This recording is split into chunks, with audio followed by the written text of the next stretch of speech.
కూడా మన అందరం కూడా ఈ కుటుంబ కార్యక్రమంగా మన అందరం కలుసుకోవడం జరిగింది. ఇవాళ ఇక్కడ మిమ్మల్ని అందరినీ చూస్తుంటే మా బాల్సింగ్ నాయక్ మన్న నియోజకవర్గ స్థాయిలో మహానాడు పెడుతున్నాం కదా, ఏదన్నా రవాణా సౌకర్యం ఏర్పాటు చేయాలన్నా అన్న అని అడిగాడు. అయితే నేను ఒక్క మాట చెప్పిన, మనం కార్యక్రమం పెడుతున్నామని చెప్పి వదిలేయండి, ఖచ్చితంగా వాళ్ళంతటా వాళ్ళే సైకిల్ మోటార్ ఉన్నోళ్ళు సైకిల్ మోటార్ మీద, సైకిల్ ఉన్నోళ్ళు సైకిల్ మీద, ఏది లేనోళ్ళు ఆటోల మీద, ఉన్నోళ్ళు కార్లలో వస్తారు. నిజంగా మన బంధువులు ఎంతమంది ఉన్నారో, నియోజకవర్గంలో క్రియాశీలక కార్యకర్తలు ఎంతమంది ఉన్నారో మనం లెక్కేసుకోవాలంటే బండ్లు పెట్టకండి, వాళ్ళే రావాలి, ఎంతమంది వస్తారో చూద్దామని చెప్పి మనం అనుకోవడం జరిగింది. ఎర్రటి ఎండలో కష్టకాలంలో కింద మీద వేడి కొడుతుంది, కడుపులో ఆకలి మంటలు, ఇంతమంది మాట్లాడిన ఒక్కరు కూడా ఎవరన్నా కుర్చీలకెళ్ళి కదులుతారేమో అని చూసిన, కదలకుండా కూర్చున్నారంటే మన పార్టీ పట్ల, మన నాయకుల పట్ల, మన పసుపు పచ్చ జెండా పట్ల మన కార్యకర్తలకు ఉన్న నమ్మకం విశ్వాసం ఎలాంటిదో ఒక్కసారి అర్థం చేసుకోవాల్సిన అవసరం ఉంది. ఇవాళ సోదరులారా, 99 తర్వాత 2009 వరకు ఈ ప్రాంతంలో పెట్టినన్ని కేసులు గ్రామాలలో ఉన్న వాళ్ళని అప్పుడప్పుడు మా శాంతప్ప చెప్తుంటాడు, లేకపోతే మా బోనప్ప చెప్తుంటాడు. 99 నుంచి 2009 వరకు మన రేగడి మైలారం నర్సిరెడ్డి అన్న అడిగితే చెప్తాడు, ఆయన మీద 20 కేసులు 30 కేసులు, ఒక్కొక్కరి మీద కొంతమంది మీద అయితే 40 కేసులు పెట్టిన సందర్భం కూడా ఆ 10 సంవత్సరాల గురునాథ్ రెడ్డి ఎమ్మెల్యేగా ఉన్నప్పుడు తెలుగుదేశం పార్టీ కార్యకర్తల మీద ఎన్నో కేసులు పెట్టించాడు. ఎన్ని కేసులు పెట్టించినా, ఏమి చేసినా, జైలుకు పంపించినా, మా అంబయ్య లాంటి వాళ్ళ మీద మీరు కళ్ళే అమ్మొద్దు, కళ్ళు అమ్మితే నా కమిషన్ కట్టాల్సిందే అని వాళ్ళ కుల వృత్తిలో కూడా కమిషన్లు అడిగి ఎక్సైజ్ వాళ్ళని పంపించి కేసులు పెట్టినా, మారితే నువ్వు పార్టీ మారు, లేకపోతే మాత్రం కళ్ళమ్మొద్దని చెప్పి మన గౌడ్ సోదరుల మీద కేసులు పెడితే కూడా ఎక్కడ కూడా వెనుకకు తగ్గకుండా ఆనాడు ఆ 10 సంవత్సరాలు గురునాథ్ రెడ్డి మీద పోరాటం చేసింది. వాస్తవంగా నేను ఆనాడు చెప్పినా, ఈరోజు కూడా చెప్తున్నా, తెలుగుదేశం పార్టీ నాకు కల్వకుర్తి టికెట్ ఇస్తుందేమో అనుకున్నా, ఇయ్యలే. పోనీ జడ్చర్లనన్నా ఇయ్యండి సార్ అని అడిగిన, ఇయ్యలే. కానీ చంద్రబాబు నాయుడు గారు చివరి రోజు నన్ను పిలిచి కొడంగల్ నియోజకవర్గంలో కార్యకర్తలు కష్టాలలో ఉన్నారు, పార్టీ బలంగా ఉంది, కష్టాలలో ఉన్న కార్యకర్తల కోసం నేను నిన్ను అక్కడికి పంపిస్తున్నా, ఈ బీఫామ్ ఇచ్చి పంపిస్తున్నా, నువ్వు ఏమి ఆలోచన చేయకు, అక్కడికి పొమ్మని చెప్పిండు. సార్కు ఒక మాట చెప్పిన, నేను అంతకుముందు ఒక్కడేసారి ఎవరితో సమస్య ఉంటే పొయ్యి వచ్చిన సార్, నాకు దారి కూడా తెలియదు, ఎట్లకెళ్ళి పోవాలనో కొడంగల్ నాకు తెలియదు. ఇవాళ చివరి రోజు నామినేషన్లు, చివరి రోజు నా చేతులు అర్ధరాత్రి 3 గంటలకు బీఫామ్ పెడితే నేను ఏడికి పోయి నామినేషన్ వేయాలి, ఎవరితో కలిసి నామినేషన్ వేయాలి, ఎన్నికలలో గెలిచేది ఎట్లా సార్ అని అడిగిన చంద్రబాబు నాయుడు గారిని. కానీ సార్ ఒక్క మాట చెప్పిండు, నువ్వు కొడంగల్ నియోజకవర్గంలో తెలుగుదేశం పార్టీ కార్యకర్తల మీద నమ్మకం పెట్టుకొని తెలుగుదేశం పార్టీ బీఫామ్ తీసుకొని నువ్వు కొడంగల్ చౌరస్తాకు పోయి నిలబడు, వేలాది మంది కార్యకర్తలు నీ నామినేషన్కి వస్తారో రారో నువ్వు పోయి చెప్పుకో అని చెప్పిండు. నేను బీఫామ్ తీసుకొని బయలుదేరిన. నాకు ఆనవాయితీ మా ఊర్లో హనుమాన్ దేవాలయంలో దండం పెట్టుకొని ఏదన్నా మంచి పని చేయాలంటే మా ఊర్లో హనుమంతుని దేవునికి దండం పెట్టుకొని బయలుదేరే అలవాటు.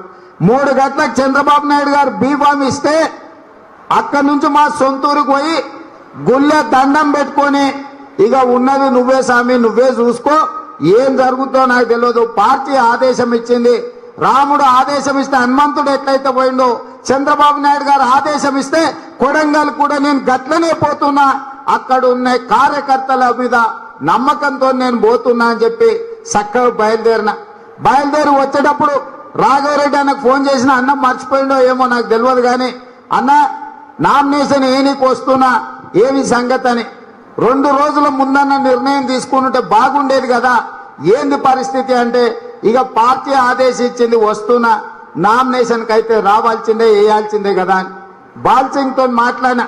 నీకెందుకు సార్, నువ్వైతే నడు, మేము వస్తున్నామని. నేను కొడంగల్ చేరుకునే వరకు ఏ విధంగా అయితే రాముడికి వానర సైన్యం ఆనాడు రావణాసురుడి మీద యుద్ధం చేయడానికి, రావణాసురుడు ఎక్కడుంటాడో ఎట్లుంటాడో, సీతమ్మని ఎత్తుకపోతే శ్రీరామచంద్రుడు బయలుదేరితే హనుమంతునితో పాటు వానర సైన్యం వారధి కట్టి లంకలో ఉండే రావణుడిని గుంజి చంపి సీతమ్మకు చెర విడిపించినట్టు కొడంగల్ నియోజకవర్గం రావణాసురుడు లాంటి గురునాథ్ రెడ్డి చేతులకెళ్లి విముక్తి కలిగించడానికి వానర సైన్యం ఆనాడు శ్రీరామచంద్రుడికి ఏ విధంగా అయితే మద్దతు ఇచ్చిండ్రో కొడంగల్ కార్యకర్తలు, తెలుగుదేశం పార్టీ నాయకులు ఆనాడు నాకు మద్దతు ఇవ్వడం జరిగింది. పాత్రికేయ మిత్రులకు, హైదరాబాద్ నుంచి వచ్చిన వాళ్ళకి కూడా తెలవాలి, సరిగ్గా నామినేషన్ వేసిన రోజు నుంచి పోలింగ్ వరకు 14 రోజులే. నేను ఇక్కడ తిరిగింది 11 రోజులే. 11 రోజులు కొడంగల్ నియోజకవర్గం ఏ ఊరికి పోతే ఎక్కడుంటుందో తెలియదు. మదనపల్లి నుంచి మొదలు పెట్టాలి. నందారం వెంకటయ్య గారు, నందారం సూర్యనారాయణ గారు బొమ్మరాజ్పేట మండలంలో మదనపల్లి నుంచి తూర్పు దిక్కు నుంచి ప్రచారం మొదలు పెట్టిండు. నువ్వు కూడా అక్కడి నుంచే మొదలు పెట్టాలని ఓ పెద్ద మనిషి చెప్పిండు. ఆ మదనపల్లి ఎక్కడుందో నాకు తెలిస్తే కదా, ఏడికి పోవాలో నాకు తెలియదు. మరి నువ్వే బండి ఎక్కవా అడిగితే బాగుండదు. ఎక్కడుంది ఊరని అడిగితే చెప్పిన ఆయనతో బాగుండదని నువ్వు బండి ఎక్కువ మరి మాట్లాడుకుంటూ పోదామని బండి ఎక్కించిన. ఇక ఆయననే దారి చెప్పుకుంటా పోతే మదనపల్లె నుంచి మొదలు పెడితే ఇక వెనక్కి తిరిగి చూడకుండా మనం ఆ ఎన్నికలలో ఏమి జరిగినా, హస్నాబాద్ లో సంఘటన జరిగితే నిమిషాలలో 1000 మంది కార్యకర్తలు హస్నాబాద్ లో తెలుగుదేశం పార్టీ మీద దాడి జరిగితే అదే చౌరస్తాలో కూర్చొని ఆ ఊర్లో ఎన్నికలలో ఏజెంట్లను పెట్టి ఆ రోజు ఆ ఊర్లో పోలింగ్ నడిపించడం జరిగింది. అంటే ఇవాళ ఆనాడు మనం ఎవరమో తెలియదు, ఎక్కడి నుంచి వచ్చినమో తెలియదు, మనం మంచోళ్ళమో చెడ్డోళ్ళమో కూడా ఎవరికి తెలియదు. అయినా కొడంగల్ బిడ్డలు, కొడంగల్ ప్రజలు ఎంత మంచోళ్ళంటే మాకొచ్చిన నాయకుడు మంచోడే అని నమ్మి 14 రోజులల్లా 7000 మెజార్టీతోని ఈ నియోజకవర్గంలో నన్ను ఎమ్మెల్యేని చేసిందంటే 7000 ఓట్లతో నేను గెలిస్తే ఒక్క కోస్గి మండలమే 7000 ఓట్ల మెజారిటీ ఇచ్చింది. మొత్తం నియోజకవర్గంలో గెలిచిన మెజార్టీ మొత్తం మిగతా మండలాలలో సరాసరిగా కాంగ్రెస్ కు మనకొస్తే 7000 మెజారిటీ ఒక్క కోస్గిల్ మండలం నుంచే ఇవాళ మనకు మెజార్టీనిచ్చి తెలుగుదేశం పార్టీని గెలిపించడం జరిగింది. రెండవసారి ఎన్నికలు వచ్చినాయి. అప్పుడు ఎన్నికల సందర్భంలో కూడా ఇక మీ సారు ఉండడు, మీ సారు పోయినాక మీ పని వార్త బిడ్డ అని కొడంగల్ చౌరస్తలా గురునాథ్ రెడ్డి కొడుకులు ఒకరొకరు మనోళ్ళని అన్నారంట. ఇంకా మీరు వచ్చినా కూడా అప్పుడంటే మీ మాటలు చూసేసిండ్రు, కానీ ఇప్పుడు ఎట్లేస్తారో చూస్తామని. మళ్ళా 2014 ఎన్నికలు జరిగినాయి. రాష్ట్రం మొత్తం కేసీఆర్ హవా నడిచిన కొడంగల్ నియోజకవర్గంలో కేసీఆర్ తోక ముడవాల్సిన పరిస్థితి వచ్చింది. రెండవసారి 15,000 మెజార్టీతోని మళ్ళీ ఈ కార్యకర్తలే తమ గుండెల్లో పెట్టుకొని తమ భుజాల మీద మోసి ఊర్లలో 100 కేసులు కట్టుకొని తెలుగుదేశం పార్టీ జెండాను 15,000 మెజార్టీతో కొడంగల్ కోట మీద తెలుగుదేశం పార్టీ జెండాను ఎగిరేసిందంటే అందులో మీ శ్రమ, మీ కష్టం, మీ రక్తం ఉన్నది.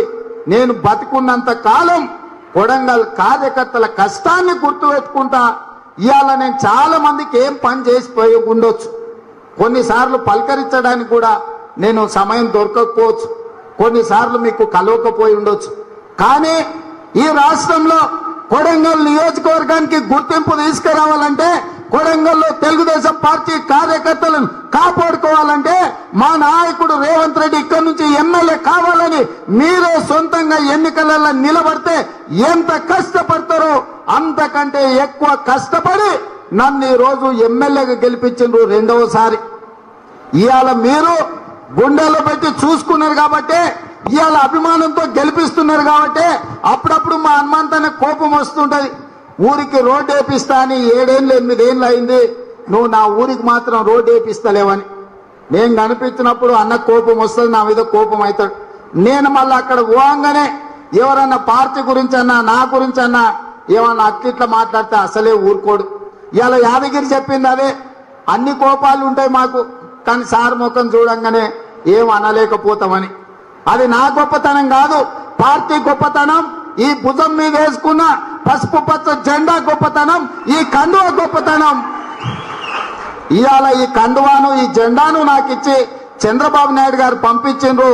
గతంలో మా యూసుఫ్ చెప్తాడు, ఎప్పుడు చూసినా మేము హైదరాబాద్ పోతే ఎవరైనా ఏ ఊరా అని అడిగితే కొడంగల్ అంటే వరంగల్ అని అడిగేటోళ్ళు అంట. కాదు సార్, కొడంగల్ అంటే అదేనా వరంగలే కదా, ఇక్కడ ఉంటది కదా అని.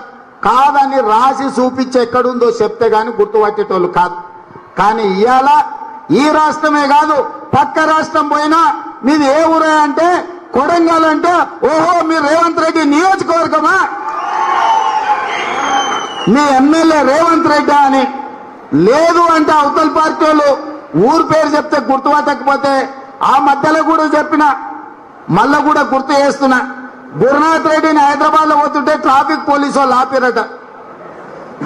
బండి ఆర్సీ బుక్ లైసెన్సులు ఇవ్వవు అడిగితే శివరాకరికి విసిగిపోయాయా, నాది కొడంగల్, మా ఎమ్మెల్యే రేవంత్ రెడ్డి నన్ను ఇచ్చిపెట్టంటే మరి గట్ల చెప్పరాదా, మరి ఆ మాట చెప్పరాదా? ఏందేందో చెప్తున్నావు ఎందుకు అవన్నీ? ఆ మాట చెప్తే పంపిస్తాం కదా సార్. ఇంటికి పోయేటోళ్ళు అప్పుడప్పుడు ఆర్సీ బుక్ లేకున్నా బండి కాగితాలు లేకున్నా పంపిస్తూనే ఉంటాం కదా, నువ్వు కూడా ఓ అని పంపించే పరిస్థితి వచ్చింది ఇవాళ హైదరాబాద్ లో.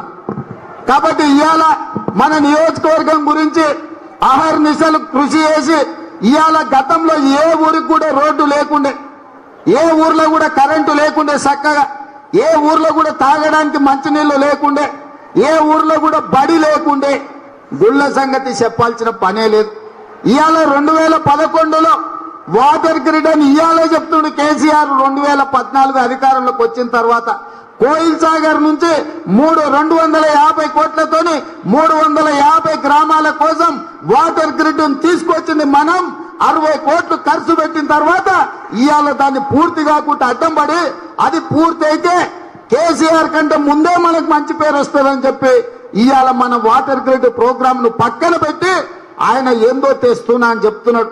రైల్వే లైన్ గురించి గవర్నర్ గారు అనుమతి ఇచ్చి 750 కోట్ల రూపాయలకు జీవో ఇస్తే ఆ ఫైల్ తెచ్చిపెట్టుకొని వికారాబాద్ కృష్ణా రైల్వే లైన్ ను ఇవాళ ముఖ్యమంత్రి గారు ఫైల్ తొక్కిపెట్టిండ్రు.